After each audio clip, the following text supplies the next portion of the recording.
Bhagwan is explaining the path of meditation in this chapter. So he says that one should follow this path very sincerely. Sanishchayena yoktavyaha. With firm resolve, one should follow this path. And he defines this yoga as dukkha sanyoga vyogam yoga sannitam. That to detach from all that gives sorrow, rise to sorrow, and to be established in the self itself is this yoga. So making the mind calm, quite peaceful, we have to make the mind abide in the self. So Bhagwan gives the technique also in the 2 verses 24 and 25.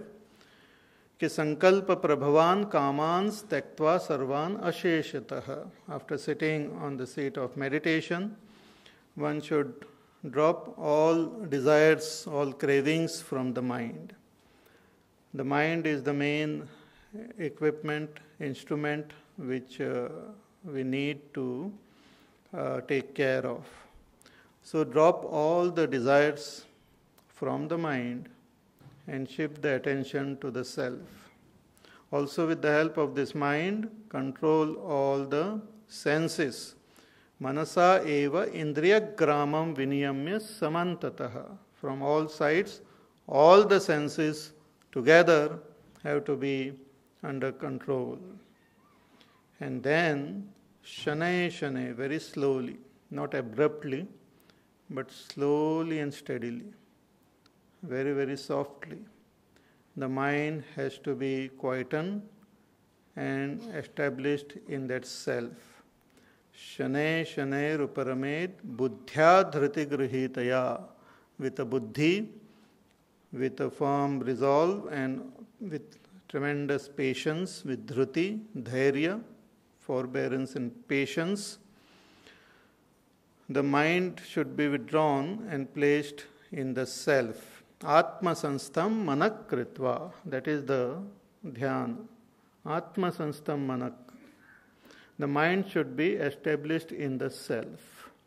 The mind is roaming around in all objects. The very source of this mind is the self.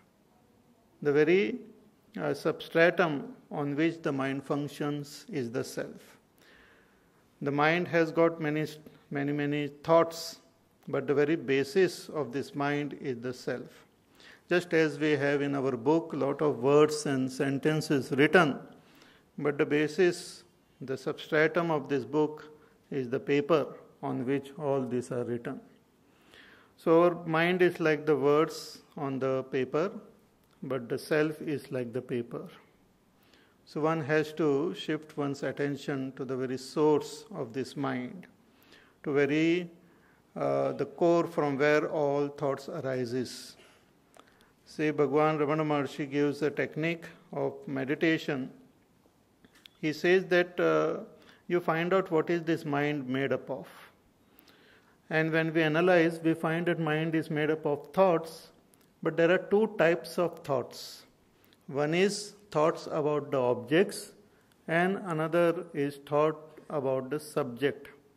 I thought and this thought, aham vritti and idam vritti.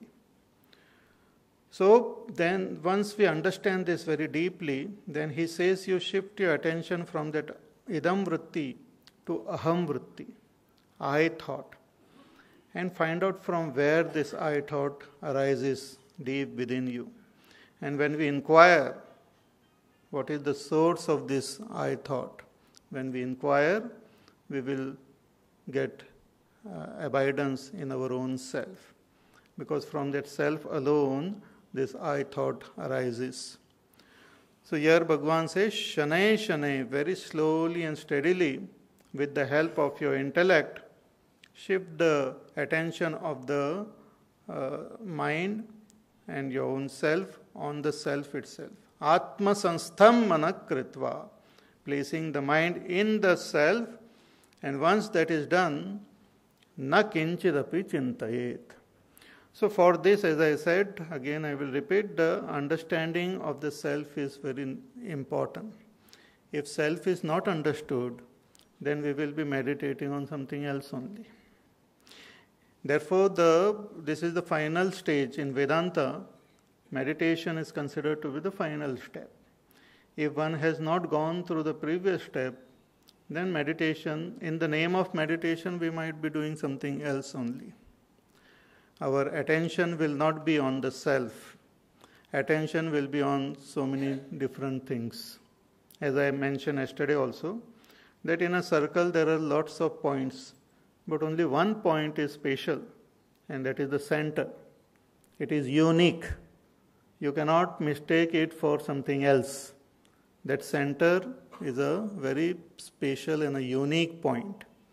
But if we don't know what is the meaning of the center, if we don't know exactly how to locate that center, we might be thinking of some other point. Then that will be pointless only. So similarly, if one doesn't have the sound understanding of the self, with the help of the scriptures, one might be meditating on something else. So first, the thoughts of self should be brought in the mind. That will help us to shift our attention on the self. And once the attention on the self is established, then Bhagavan says, Na kinchit api chintayet. Then don't encourage any thoughts.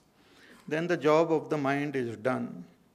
The mind just helps us to shift our attention on ourself. See, whatever we think, the attention goes there. Our thinking helps to shift attention. See, attention, the ability to pay attention is there in everyone. But it keeps on shifting. We have the ability to focus our attention on one point and to stay focused on that point. Both this ability is there. But it keeps shifting here and there.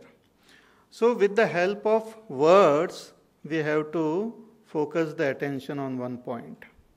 And with the help of abhyas, with effort, with willpower, we have to keep that attention there.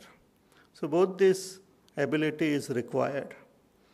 So with the knowledge which we have and with the words which we use in our mind, it helps us to focus attention on the self.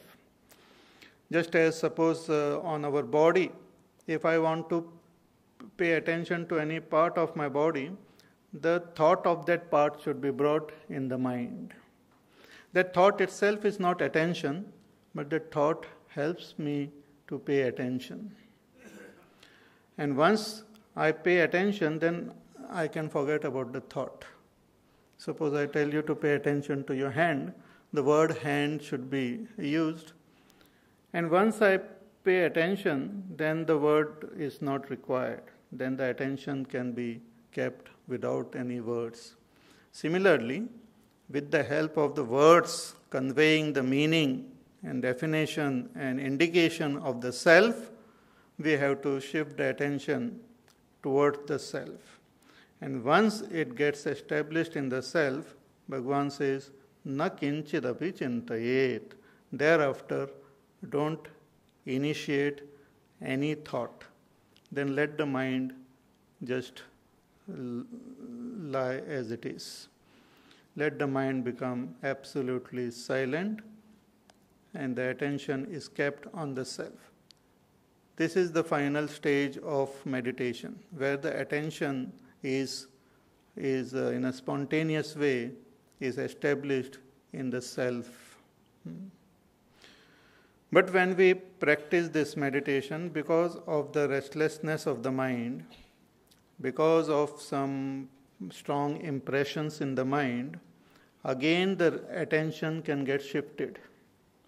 Thought may just come up in the mind. We might say, I don't want to think, but again some thought may come in the mind. And whatever type of thought comes, the attention goes there. So what should we do while meditating if we get distracted? What should we do? That Bhagavan now explains in the next verse, verse number 26. Yato yato nischarati manaschañchalam asthiram tatastato niyammetad atmanneva vasham nayet yato yato nischarati manaschañchalam asthiram tatastato niyammetad atmanneva vasham nayet. Bhagavan says, while meditating, if the mind starts creating thoughts, and if the attention gets shifted from the self to some name and form, then yataha nischarati manaschanchalam astiram, because the mind is chanchalam. By nature, the mind is little restless. Chanchal means it cannot think of one object only. And even if it think of one object, that thinking doesn't, or the attention doesn't last long. Within short time, it moves to another object. That is called the chanchalta. Chanchalta means changing the object of thinking, and sthirata is the time which we take to remain at one object, to remain focused in one object. For example, if the mind is, let us say, thinking of the flower, so it might think of the flower maybe for a fraction of a second. So that fraction of a second is its sthirata. But before we know it, start thinking of something else. That is its chanchalta. It goes from one object to another object. So in case of meditation, the mind should be made to think about the self, and mind should be made to remain in that thinking process till our attention gets fixed on the self. Once that is done, the thinking of the mind is dropped and the mind is made silent. It's like a pole vaulting. When with the help of the pole you jump to a certain height, and once you reach that height, then you drop the pole and you can jump on the other side. Similarly, the mind, the thinking of the self and the attention on the self help the thinking of the self, help the attention to be shifted on the self. Once it is done, then you can leave the mind aside. And mind becomes silent because there is no attention on the mind. But sometimes, because of the force of the impressions of our past, some thought may just arise forcefully. And when a thought arises, the attention gets shifted on that thought. And when the attention gets shifted on the thought, the attention from the self gets also shifted. So when such a thing happens, because of the restlessness of the mind, what should we do? Bhagavan says, tatastato niyammetad. First of all, we should become alert. We should be very alert. Because at times what happens, the mind starts thinking of something else and we are not aware. We just start moving with the mind. After a long time, we come to know that we have drifted. We have drifted away from, people sit for japa or some dhyana and all, and suddenly some other thought comes and they are gone into their dream world. After some 5-10 minutes, they realize, they start wondering, what is this mala doing in my hand? Then they realize that they were doing japa. So it's quite possible, because as soon as a thought comes in the mind, the attention goes on that thought. And depending on the beauty and the color and the texture of the thought, the attention gets more focused and attracted. And we go into a dream world. Mind creates a movie for us. Mind creates a serial for us, a cinema for us. And we just move, we just get carried away by that.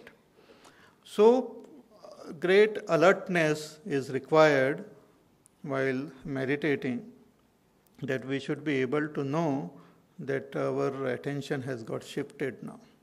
So when attention gets shifted, then we should again control that mind, and whatever be the thought on which the mind is getting distracted, we have to negate that thought as false, as of illusory this world, and again shift the attention of the mind on the self. Means from whatever the distraction is there, we have to gain vairagya from that point, from that particular thought. Suppose the thinking, I am meditating and then I think of some particular object, then that is the most strong attachment at that particular moment I have. So again by discrimination of what is real and unreal, by understanding that what I am thinking about is false, is just an illusion, is not the object of my meditation, I have to negate that object, develop vairagya towards that object, and once I develop vairagya, the mind drops that object, and again we can shift the attention on the self. This might happen many times, because the mind is very restless, lot of thoughts may come, and again one has to then catch the mind and shift the attention on the self. So this is called abhyas, dhyana abhyas. Again and again the mind goes, catch it and place it in the self. So tatastato niyamye tada atmani eva vasham nayet. Bring it under the control of the self, place it in the self. Mind goes here and there out of habit, as I said yesterday, and mind goes out of its spatial understanding and attraction towards some object. So there is attraction for some object, or it might go out of habit. So if there is attraction toward the object, it has to be negated through discrimination and developing vairagya. And if there is a habit of the mind going again and again, it should be brought back. So the practice of bringing back the mind and making it think about the self and paying attention to the self is to be constantly practiced. So this is the practice of meditation. So yato nischarati manaschanchalam astiram tatastato niyamye tada atmani eva vasham nayet. Sometimes it might take years together, or it might just take few months and all, for the mind to really become calm and peaceful and then abide in the self. In the beginning, it will be more restless, but with our constant practice, the restlessness will become less and less and less. It's like some Mahatmas sometimes give example of those cows. They want to go out and graze, and always the other garden looks more green, because they see from a lower angle, so it looks more green, the other patch. So they want to go further and further, because from there they see, अरे वहाँ पर तो ज़्यादा green grass है. So in this process, they keep on drifting away from their homes. So the cow herd brings the cow back and ties it in the shed. Again and again, it has to bring the cow and create the habit of letting the cow eat in the cow shed itself. And the cow then suddenly realizes that yes, here in itself I get all that I want, so it stops going away. Similarly, the mind is like a cow, it keeps on grazing in among objects, so it has to be brought. And once that is done for a long time, it develops that habit. Then even by mistake or just because of negligence also, the mind will not go, because it has the habit of meditating on the self. Also, a regular practice of meditation at the same time in the same place, with the same attitude, when we keep on doing, then the mind also knows. As soon as we even chant Om, the mind knows that this fellow is serious now. So it just quietens. It has to be trained. Mind has to be trained and mind has to be educated. Training is doing something repeatedly, one gets trained. Educated is to teach the mind the understanding of what is real and unreal. So both training as well as education is required for the mind, and that will help us in this process of meditation. Such a person who meditates regularly, what is the phala, what is the goal which he attains? That Bhagavan now reveals in the following verse. Prashanta manasam yenam yoginam sukham uttamam upaiti shantarajasam brahma bhutama kalmasham prashanta manasam yenam yoginam sukham uttamam upaiti shantarajasam brahma bhutama kalmasham. A regular practice of this meditation, the person's mind abides in the self. The yoginam, this yogi, Bhagavan says, prashanta manasam, whose mind has become absolutely quiet. When the attention is on the self, when the mind is abiding in the self, the mind becomes absolutely quiet. Like the mind has gained what it was looking for here and there. Mind has gained that deep experience of peace and joy. The mind becomes completely still. All its restlessness has gone. So, prakarshena shanta. Shanta means peaceful. Prakarshena, very peaceful, deeply peaceful mind. Why it has become so peaceful? Because shanta rajasam, all the rajogun has gone away. All desires, passions, anger, jealousies, cravings, all these have just left the mind. So it is free from rajas. See, normally we have this rajogun, tamogun, sattvagun. Rajogun creates restlessness in the mind. Tamogun creates dullness and ignorance and delusion. And sattvagun creates knowledge, peace, clarity, faith. So when the rajogun has gone away, tamogun has also reduced, the mind has become absolutely quiet and peaceful. So shanta rajasam, akalmasham, even the not only rajogun but even the tamogun has left the mind. It has become free of all dosha, of tamasic dosha also, of ignorance, of confusion, of dullness. All these have also gone. The mind has become pure, absolutely pure, sattvic. The more and more sattvic the mind becomes, the more and more it becomes steady. Just like water. Water, if there is dirt in the water and all, and it's restless, the reflection is not very clear of the sun. But as the water starts becoming more and more pure and more steady, we can see the reflection very clearly. Similarly, the mind, when it becomes free from rajogun, means restlessness, tamogun means dullness, the mind becomes absolutely still because sattvagun arises.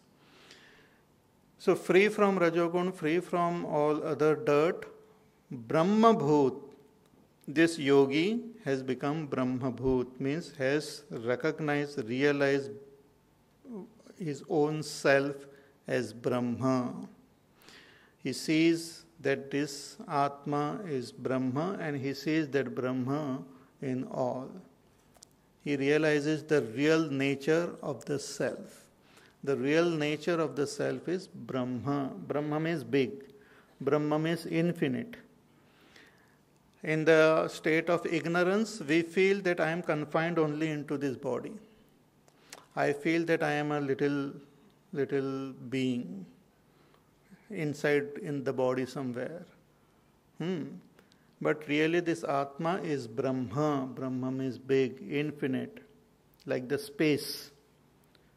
Like in a little pot also there is space. But really speaking, the space is not in the pot, but the pot is in the space. Not only one pot, but millions of pots are in the space. Not only millions of pots, but millions of stars and galaxies are in space. Space is very vast. Just because you can see the little space in the pot doesn't mean the space is small. Space is very vast. Similarly, because of our identification with our body, we feel the self is limited to the body. But through this meditation, when one pays attention to the self, one comes to know the vastness of the self. The real nature of the self is recognized, is realized. When the mind becomes silent and the attention is on the self, one comes to know that Atma is really Brahma. He becomes Jivan Mukta. Such a yogi who has become Jivan Mukta by recognizing the self is Brahma also experiences Sukham Uttamam. Uttamam Sukham, the best happiness, Upaiti, he attains, he gains. He attains that supreme happiness, happiness of his own self. As I said the other day, not that he becomes happy, but he is happiness. He becomes happiness. Such sentence may look grammatically wrong, but it is grammatically correct. He becomes happiness. He is happiness. He doesn't say I am happy, but he says I am happiness. When we become happy because of some reason, then that happiness is conditional, and it is because of some condition of our mind only. But here, he has transcended the mind and experiences that supreme joy of his own self. So, prashanta manasam hi enam yoginam sukham uttamam upayati shanta rajasam brahma bhutam akalmasham. So, yogi who has become prashanta manasa, then who is shanta rajasam, who is brahma bhutam, and who is akalmasham, experiences that supreme joy of his own self. What is this joy? What is so special about this sukha? Bhagavan tells in the next verse. He says, Yunjan evam sadatmanam yogi vigata kalmashaha sukhena brahma samsparsham